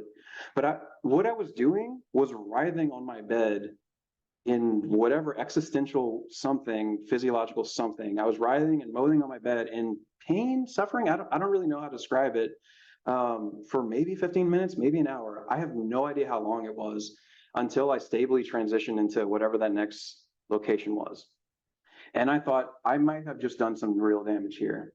Thankfully, I survived it. I don't seem to have any long-term damage from that, but it was a real legitimate thing. After that, location 6 body glitches started showing up, even when I wasn't in location 6, where I would stare at the location 5 phenomena of a flower being brighter, and I would stop breathing, but I was transfixed and I couldn't look away. So it was like I would just stop breathing for 15 minutes. It felt like, I don't know how long it was. It always felt like the only way I would pull away from it is my brain starts gasping for oxygen, right? So these didn't last forever, but they were a real thing. They were very unpleasant. They were very bumpy. The other thing was non-existence. I was trapped in what we call non-existence for the whole holidays last year, 2.5 months, where it felt like literally nothing existed. Nothing could ever exist. Nothing has ever existed.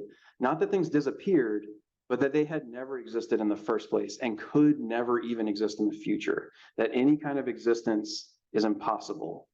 And that was not a fun thing. It wasn't fun. It wasn't awful because nothing can be awful, even though looking back, I don't want to go back there and be stuck there, obviously. But it was another bumpy thing, and I was scared of it when it first started showing up. I just thought maybe it was like suicidal stuff coming back because I was having derealization happening. So yeah, it definitely hasn't all been smooth sailing. I don't know if that addresses that thought enough. Thank you, Rastal. Patricia has something to say here. Well, it's a little bit back about the gratitude because it took me a minute to have the actual thought. And I was thinking of the difference between love and the feeling of love. And so then what came back to me is that love is a decision. Sometimes and that would be like the gratitude list or focusing on what one might feel grateful for, what I might feel grateful for. And then when it's a feeling of gratitude, I mean, that's a wonderful experience, but that wasn't my default experience either. And it felt like a gift when I could just feel gratitude. So the point of it was more about love can be a decision or a feeling. Same with gratitude. In my humble opinion. I agree. I'm with you in that. Doug. Hi, just a real basic question, Rastal, because I missed a little in the beginning. Could you go back to talking about the process of sinking into okayness that you used? Sure. You said it was the go-to process you've used. Yeah, I'm like, are you just wanting a basic redescription of it, or? Yeah, kind of missed that part. Yeah, let me share my screen again and I can go back to that. Ooh. Let's see. So yeah, basically, and this worked even after I got access to more than location one. This worked for a while for me. And I can even kind of do this to an extent now, though it's a little bit different of a question. But the idea is, if you can tap into this answer being yes at any point, where is that yes coming from inside your system? Okay. And genuinely focusing on the yes and letting it resonate throughout the rest of your being and start like slowly submerging yourself into that yes to where it just covers more and more of your being is sort of the idea of it. Oh, I just realized I never talked about the time from fundamental well-being thing. Are y'all familiar with that from the Thriving course? The suggestion is to put set a random timer on your phone or a random reminder on your phone every time it goes off. Whatever you're doing, you stop what you're doing and sink in immediately as long as you can, as deeply as you can. I did that for a very long time. I mean, I say very long, relative to the rest of the process that I've been experiencing. It felt like a very long time. And it was like a really huge thing in helping to practice sinking in any kind of environment. Even if I was in the middle of work, boop, the reminder goes off. I just stop if I can, if someone's not directly talking to me, and try to sink in to that sense of, okay, do I feel okay right now? Yes. And then let the yes radiate, that okayness radiating throughout all of me. Did that help? Thank you. Yeah. Well, Okay, let me Boris. just one quick follow-up. If you sink in and in that moment you're in a bad mood and you don't feel okay, what should you do? Should you search for okayness or should you drop it at that moment and come back to it later? I would put that up to you. I don't know. I always sort of just found the okayness basically, but you can trust yourself, I think, to find that. It's more of a, it's not, this isn't, there's no principle here. It's just whatever works for you is kind of the idea. So Oh, go for it. I was just gonna say, one thing you said earlier is look for the yes. Yeah. And that was like, to me, that just hit pay dirt. I don't know if everybody heard it because you glided right over it, but look for the yes. Where is it? That was just super helpful. Yeah. Because sometimes it's different. Sometimes not where I expect it to be, where I, maybe I can't sink into the spot that I'm used to sinking into. But if somewhere, anywhere in your system says, actually, yeah, it is okay, just hold on to that, like protect it, be grateful for it, really sink it, like just love that. Even if it doesn't grow, just love it and savor it, relish it, let it wash over you. Thank you. Beautiful. Boris.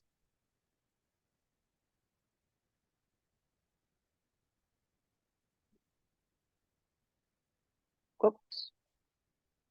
We lost Boris. Rastal, can you put your shared screen down? Maybe we'll see Boris. Hi, He's sorry. really at the- My There he is. app keeps disabling everything. I'm going to move you. Oh, you don't have your picture up. All right, keep going, Boris. Can you speak? Yeah, thanks, Russ. Yeah, can you hear me? Yes. Yeah.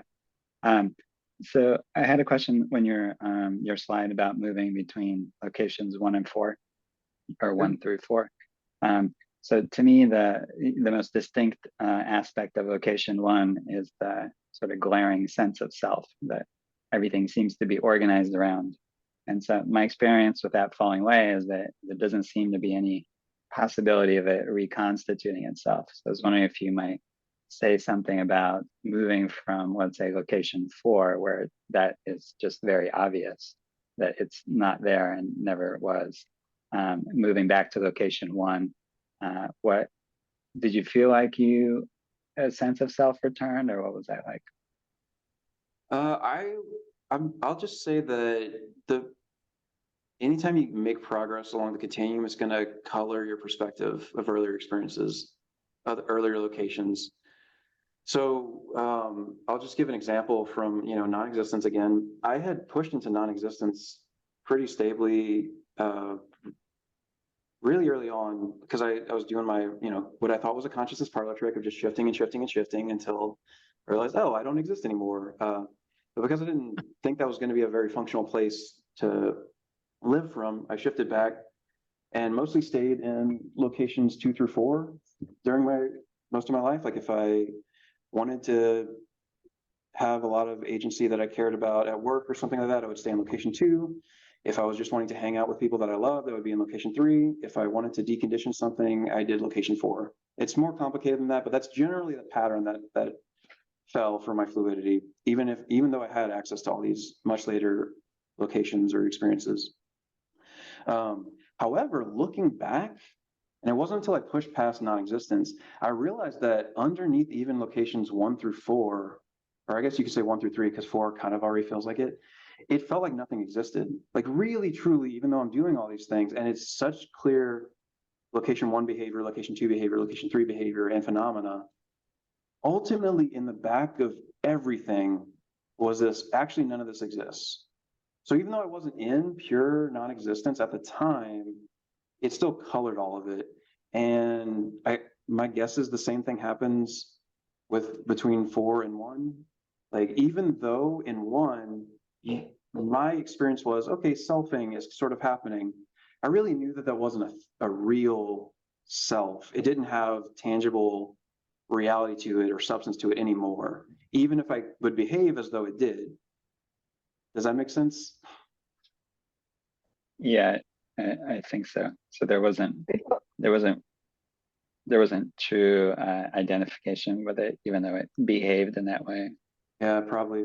I mean, and I don't tell a lot of people this, but I guess I'm telling a lot of people now. I even figured out how to transition back into non-fundamental well-being, narrative self. I did that a couple of times. It's really painful. I don't recommend it. And if you push far enough, it's unnecessary because you have access to narratives once you push far enough again.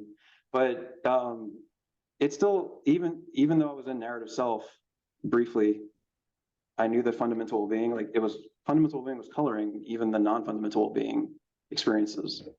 Yeah. Right. So there is a question in the chat. well, there is one thing, and that is that people want more of this. So Rastal, Luciano, and Eric, clear your schedules. We're kicking out all of the big wig gurus, and we're having more of this stuff. Somehow we'll do that. Okay. Yeah.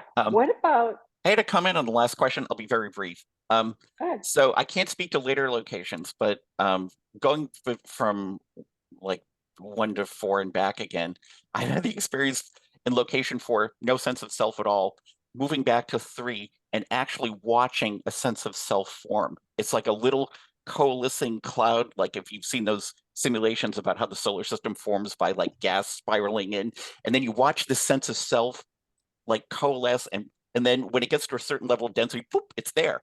And Right. however, you never really believe that it's, once you've seen it form like that, you never really believe that it's a real thing anymore. But Right. just watching it form and dissolve was just utterly fascinating. Okay, that was it. Yeah, that was my. Can I just? Yeah, exactly. Isn't it kind of like the difference between Fetter 8 and Fetter 3? Losing Fetter 3, you lose the sense of a separate self. But Fetter 8 is way more complicated about the same issue. So 3, well, am I making sense here?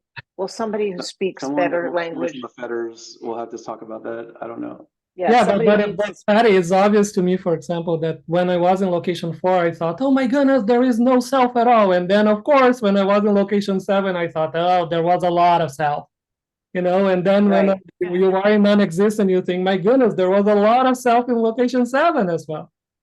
So every time you move forward. So is that true for non-duality as well? Yeah, I mean, there's different types of non-duality, I would say, for sure. Like there's different levels of non-duality. And different dualities kind of resolve themselves as you progress further. So when you're in non-existence, right, nothing exists, which is a kind of a non-duality in and of itself, right? Because if everything's on equal footing, then that must be non-duality. But then you go further and you go, oh wait, non-existence was a part of duality. And like it just feels like such a dual thing to have been in non-existence. Like how could I have limited myself to just non-existence? That's insane. So yeah, I would say, in my experience at least, there's definitely something similar with non-duality. So I have a question. Luciana? Yeah. I would like to know if you think, Rastal, if people go through this protocol, if they will find more or less the same locations in their bodies related to locations. Because I remember when we were discussing that, for example, location 8, it's pretty obvious to me that there's a lot of focus on the back of the eyes because you feel like the universe or the infinite is looking through your eyes, right? And I remember that we've talked as well that location 9 feels like a lot in the body, in the limbs. So I was wondering if you decided not to talk about specific locations in the body because you don't want to prime people, or I kind of don't want to prime people. Okay, cool. Yeah, I almost brought up the repeating pattern of positions that I experienced, but I would prefer to see what happens and then. Right. No, I think it's a good approach, and I was just wondering why. Yeah. Cool. Jeffrey was all about priming. Yeah. Maybe maybe priming without any locations attached to it would just be a little helpful because you guys mentioned those things and I'm like, oh my gosh, yes. But I don't, I mean, it's like it's helpful because some folks are going through all kind of weird things or sensing them temporarily anyway, and it might be helpful just to know, oh, okay, that's something that can happen. Just a thought. Right. So back to the question of, please talk about the transition onto the continuum, into location 1. Oh, right. Okay, we are getting late. We have 12 minutes left scheduled. Oh yeah, right. Yeah. So just as a heads up, that's kind of where we're at. But I want to talk about that a little bit. What are people wanting to know about the transition into my initial transition into fundamental well-being?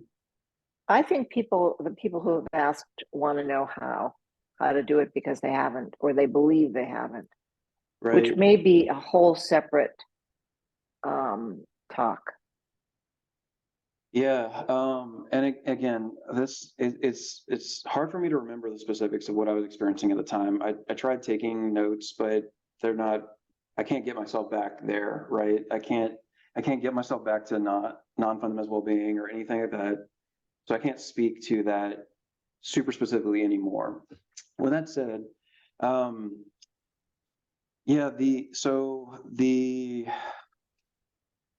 trying to think. I feel like all I'm going to say is just going to be repeating what's in that ebook, the How to Safely, Reliably, and Rapidly Transition into Fundamental Well-being, or Reach Fundamental Well-being by Jeffrey and the team, that I want to say David shared in the chat earlier. There's a Right. link to it at the end of these slides. So that'll get shared whenever the video gets posted. But basically the idea is that you want to, plan for it to possibly take several months, but you pick a technique that seems to resonate with you, whatever. Plan to spend at least an hour, a chunk of an hour, not an hour spread out over the course of a day, but an actual chunk of an hour, single block of time on that technique daily, every day, doing that technique. Around 45 minutes is when things start to happen. You start getting glimpses of fundamental well-being in general. And if you're not getting glimpses, it's fine. If it doesn't feel like anything is happening for the entire hour, that is totally fine. You're not supposed to feel things. It's supposed to affect the rest of your life. So that's kind of what you want to pay attention to. Is the rest of my life changing? Do I seem to be more at peace in the rest of my life? Or am I being less reactive to things in the rest of my life? That sort of thing. As long as there seems to be some sort of progress at all, even if the session itself doesn't feel like there's any progress, or maybe you're even going backwards because there's more mind activity, that actually doesn't matter. Focus on how it's actually happening over your life. And you want to spend at least a week with each technique before you write it off and try to move on to another technique. If there's any movement at all in your life, stick with the technique. Keep just doing your hour. As soon as you get a glimpse of that peace or okayness or whatever word resonates with you, fundamental being, then you sink into that. You forget about the rest of the technique and just try to let that fill your entire being. Even if it's only a small part that you can let it fill, just focus on growing that more and more and more, and sinking into that, submerging yourself into that. I don't actually know what the word is supposed to be there. But letting that radiate more and more over your entire being, because that's what you're wanting to practice, is that. So transitioning and post-transition, it's still just sinking in as what you're trying to get good at. It's just before you transition, it's harder to find the thing. You have to do more work to find the thing that you're sinking into, basically. So then there was that Finding Your Meditation Fit video. Ignore what he's saying about focus and relaxation, and treat it as though you want fundamental well-being, and do it for an hour instead of 10 15 minutes. I can get more information on this. I'm just not sure what people are wanting out of this. Let's move on, and we can come back to that in a subsequent one of these. But yes, Ulf, it's essentially, I made my own FC protocol because they didn't have free resources on that, but I hacked them together to make the FC protocol. This is an incredibly clear description. Really, really good.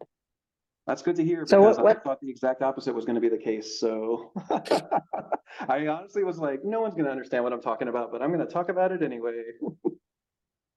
Exactly. So how do you want to spend the last 7 minutes? I don't want to what? Well, 7 minutes. 7 minutes. I don't know. I'll leave that up to anyone. I don't really have any strong. I kind of went over everything I wanted to go over. Oh, we can talk about trauma briefly, maybe. There's a hand I have up. that on my list. Oh yeah, Oh, Ron. there is. Oh yeah, I forgot you had a question earlier. Hey, Rastal, thanks for a wonderful presentation. Thoroughly enjoyed it, and it was you. very encouraging to see that you made such great progress in such short time. It's an inspiration to put in more effort for the rest of us. So my question was, do you still have access, and you can move to the earlier locations like location 2 and 3 and 4? And if so, can you give your current experience of those locations in terms of what is the experience of fullness or spaciousness or emptiness mean to you experientially? I would say yes and no. I can't really stably fixate on those locations anymore, and honestly, I haven't even tried in a while, because it kind of feels pointless now because everything's just available all the time at a certain point, to where, I mean, I think Luciano described it really well last week. Actually better than I've ever. I thought I had really good descriptions of it. Then Luciano said this, and I was like, that's so much better than anything I've ever thought of. But where with fluidity, when you're in location 3, you're not in location 9. You're not getting any of the features and characteristics of location 9. Whereas where we're at now, it's just all available. You can get the location 3 stuff, and then the location 9 stuff can just show up, and they're intermingling, and there's nothing, there's no barrier between any of them. So I know it's kind of a cop out, but I don't know that I can really answer that question very well anymore, in all honesty. No worries, no worries. And I guess related to that, any color around how did identity feel in those locations for you? You mind being more specific with the question, maybe? That feels like Your really sense of self. So did that? Like how were they different between those locations? Yeah. I mean, that might take me sitting here for a couple hours to try to reflect on how that was. I mean, definitely a change in perspective would happen where I would just naturally be more loving and open to just doing anything. I felt like I had infinite energy in location 3. Then when I go to location 2, I felt like I had harder borders, like I had more boundaries that were pretty forceful. Like I didn't want things to happen to me, and I wanted certain things to happen. And then location 4, for example, I guess the identity was with the unfolding moment, like what was happening right here, right now, but in an unfolding way, not in a static way. But yeah, I don't know. Does that answer it at all? Yep, that's helpful. Yeah, thank you. Sam has a question. Let's go, Sam. I'm sorry. Yeah, you mentioned that you might have more to say about trauma, and I was just curious, maybe in particular about the somatic. Like I have feelings of things stuck in the body that they move when I can get my consciousness into them, which can be hard. Sometimes I've used psychedelics to energize the system to really penetrate, or other things that. So just anything you might want to say about trauma, maybe in respect to that, or whatever else. Yeah, I will say that EMDR really was helpful for me. There was a thing early on that my therapist said that it didn't unblock everything, but it unleashed kind of the potential of EMDR for me, is that EMDR works on pre-verbal infants. Trauma is a body thing. You can't think your way out of trauma because trauma fractures your mind's ability to integrate your experiences. So anything you're trying to do to resolve trauma, getting away from just analyzing it over and over, because you're really not going to get anywhere with trying to analyze it, is really huge. But also the benefit is you don't have to think about it. You can trust the process, and which was incredible because I resolved traumas that I don't even know what they were, but I could tell that my behavior changed immediately after it, which was huge. It was powerful, it was amazing, because I mean, I've had some dark stuff happen to me, like really, really dark stuff in childhood and afterwards. And some of it, I was just so scared for decades that I would have to remember every explicit detail of those things to resolve it. And that's not been the case. So that has been huge for me. I will also say that Dr. Manchanda's mantra meditation of I am the field in what was it? I am the field in which X and not X both arise. But like I'm the field in which resistance and non-resistance both arise. That sort of mantra meditation I used a lot, which was very helpful for me to anytime I was triggered. I'm the field in which triggering and non-triggering both arise. I'm the field in which fear and courage both arise. Things like that. Tetralemma, is that what it's called? Is that the technical term for it? Cool. Then yeah, that. Anyway, yeah, that's sort of my experience of how I worked on trauma while also trying to progress along fundamental well-being. But then, like I said, as early on in the slides, progressing further just naturally like cleared away things like to where certain traumas couldn't hold on anymore because there's nothing to hold on to, because the traumas were based in identity or sense of some sort of narrative that just literally couldn't exist where I was at. It was just impossible. So they just fell away. So there's definitely a mix of that, of techniques there. And we're at the end of our time, Rastal, are we not? Do you have a very quick question, Lisa? Yeah, probably pretty quick. So it seems like all three of you describe a fairly linear process, but not really. I mean, clearly it's popping back and forth, so there's nothing linear about going back and forth. But so it seems like there are some locations that were just completely skipped in this system. So not for me. And it doesn't. You guys just never really. Not for me as well. Okay. I went through all, even though after location 9, I haven't noticed the specific locations. Only when I talked to Rastal that he had the map of those locations, I could fit my experiences with the locations that he had mapped. But I never really skipped. I had really clear borders between every location, but most people don't. So I think I've skipped a few locations. Yeah, I would say Well, that and too, Eric. I can go back and find a time, but it would have been really short, like maybe 10 minutes. Oh my God, I'm in location 3, and it'd be like so obvious, and then it would just be gone. So it'd just be a very short visit, I guess. Yeah, okay, very interesting. Thanks. All right, we're going to do this regularly now because there's so much interest and it's so wonderful. Thank you, Russell. Unbelievable. What do you mean we'll see? Yes, we are. We are. And David's going to start a meetup on DIY EMDR. I'm going to go to the first one, David, just to make sure everything's kosher. Well, thank you everyone for showing up. This is really awesome hearing all your questions and hearing all your experiences. So thank you so much. Totally awesome. I'm going to post the chat and the slides along with the recording, okay? Yeah, I should probably send you the slides in that case. That would probably Would help. you? So, yeah.